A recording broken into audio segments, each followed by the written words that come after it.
Today, we're unpacking a really high-stakes geopolitical drama, and it's all about Greenland. You see, recent American interest in this massive Arctic island has sent some serious shockwaves through the transatlantic alliance, and it's raising a huge question. Could this actually break NATO? And believe me, that's not an exaggeration. I mean, look at this. European leaders have drawn a super clear red line in the sand. Denmark's Prime Minister, Mette Frederiksen, came out with this incredibly stark warning. She's basically framing any potential American move as a threat to the very existence of the entire alliance. But is that just a bluff? That's the critical question the source material we're digging into today is asking. You know, despite all the fiery headlines and the really tough talk, does Europe actually hold the cards to back this threat up? Because the reality on the ground, well, it looks a whole lot more complicated. All right, let's get right into the heart of this thing, the Greenland Gambit. At its core, the conflict is actually pretty simple. The U.S. wants a bigger strategic foothold in the Arctic. It's super rich in resources and just militarily vital. The problem? Greenland is Danish territory, and Europe is publicly pushing back and pushing back hard. They're framing this as a non-negotiable defense of their sovereignty. Okay, so this is where it gets really interesting. It's what we're calling Europe's dependency trap. The argument here is that Europe's tough stance is, well, almost completely undermined by its deep, long-standing reliance on the United States, and this right here reveals the central paradox of the whole situation. The very thing that makes the alliance so strong, that's American military might, is the exact same thing that makes Europe so vulnerable to American pressure. You know, for decades, European security has pretty much been outsourced to the United States. And the crisis in Ukraine has laid that fact bare. The source material points this out as a critical vulnerability. Think about it.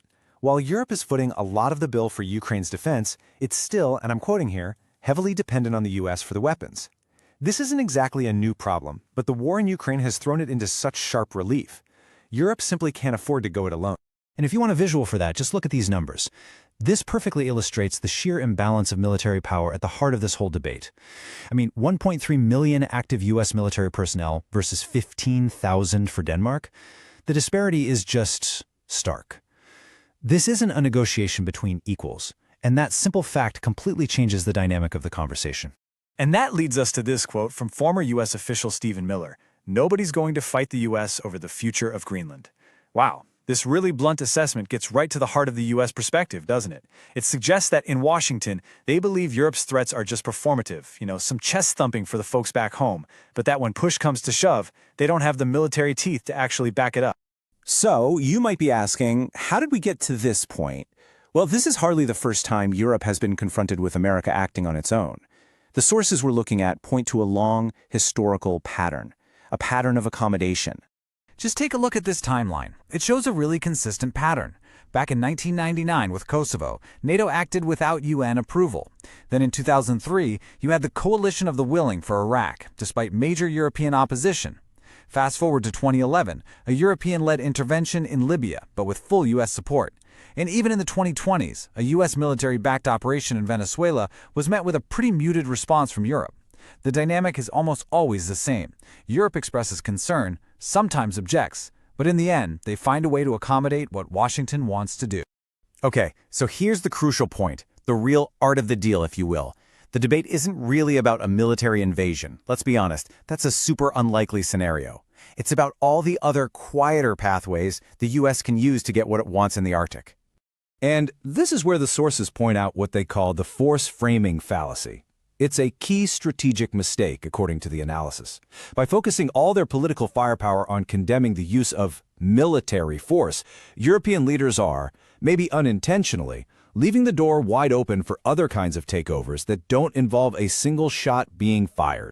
And here's one of the main strategies they outline. It's this independence partner pathway. It's a multi-step plan to just bypass Denmark entirely. First, you amplify the independence movement. Then you support a Greenlandic independence vote. After that, you sign something called a Compact of Free Association. And boom, the U.S. gains military control in exchange for economic benefits. It's a plan that leverages Greenland's own political dreams to bring it into the U.S. orbit through a deal, not an invasion.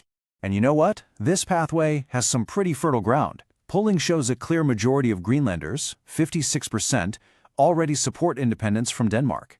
That existing feeling is a really powerful tool that the U.S. could easily amplify and support. But, and this is a big but, It's not a slam dunk for the US at all. They face a major challenge with local public opinion. While Greenlanders might want independence from Denmark, an overwhelming majority, we're talking 85%, do not want to become American. So, to try and counter this, the sources highlight an ongoing American influence campaign. Things like appointing a special U.S. envoy to Greenland, holding meetings with pro-independence politicians, and pairing promises of big investments with, some subtle pressure. The U.S. is already working to shift the political landscape and win over hearts and minds for the long haul. And then there's this other pathway, a potential checkmate move. Imagine a geopolitical package deal where the U.S. ties the fate of Greenland to the fate of Ukraine. This would put European leaders in a stark, almost impossible position. What do? Defend Greenland's status or secure America's unwavering commitment to Ukraine's very survival? So, after all that, we come right back to our original question. What does this all mean for the future of the NATO alliance? Will it bend or will it break, just like some leaders have warned? Well, here's what some analysts call the Article 5 absurdity. It's kind of like the dirty secret of NATO law. You see, the famous Article 5 Mutual Defense Clause was designed to protect members from external threats. The idea that European allies would actually use it to declare war on the United States, the military backbone of the entire alliance, it's just a logical and practical impossibility. It was never meant for that. And this quote from Ivo Dalder, a former U.S. ambassador to NATO, is incredibly telling. He says a move like this would make allies certainly no longer allies of the United States in the Arctic. Now, notice what he doesn't say. He doesn't say enemies or adversaries. The outcome he's describing is a damaged relationship, some diplomatic friction, a lack of cooperation in one specific region, not a total collapse of the entire alliance. So, the argument concludes that NATO wouldn't actually end. Instead, it would be fundamentally transformed. It would become something much more openly transactional, a partnership based less on shared values and more on a clear-eyed, calculated self-interest, where the stronger power, America, pretty much sets the terms. So what's the end game here? In this scenario, everybody kind of gets something to sell to their voters back home, right?